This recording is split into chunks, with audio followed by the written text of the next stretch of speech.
Wala pa nga rin pasok kaya naisipan kong ayusin itong busina ng aking sasakyan. Tingnan natin baka naglulus lang din. Yan, bali tatanggalin muna natin yung busina rito para ma-check natin kung naglulus lang siya. Kinek ko yung mga terminal niya, puro kalawang pala. So kailangan natin siyang lihain para malinis mga bossing.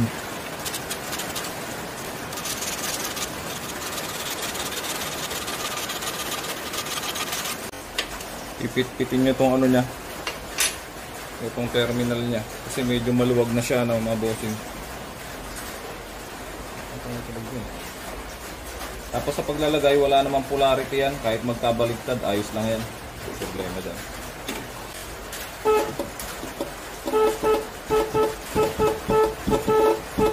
Yun, nagkaroon na. Kaya lang pagak pa rin, medyo mahina.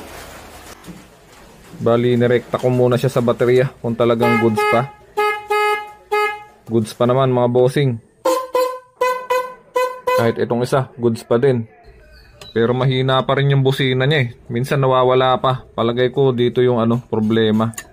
Sa contact point dito, marami na tong kalawang. Check natin. Ito, marami ang kalawang. Hindi ko lang na-videoan pero marami siyang kalawang. Yung mga contact point niya, puro kalawang na. Bali, lilihain lang natin siya para maalis yung mga dumi-dumi. Hindi na nagko-contact yung terminal niya mga bossing Yan, medyo ayos na yan.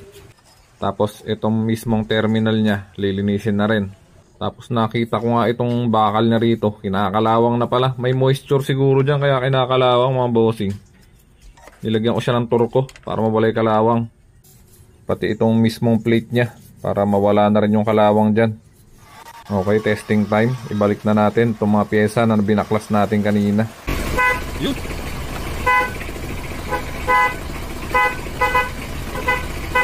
Hey! Lakas mo! Hey! Mission accomplished!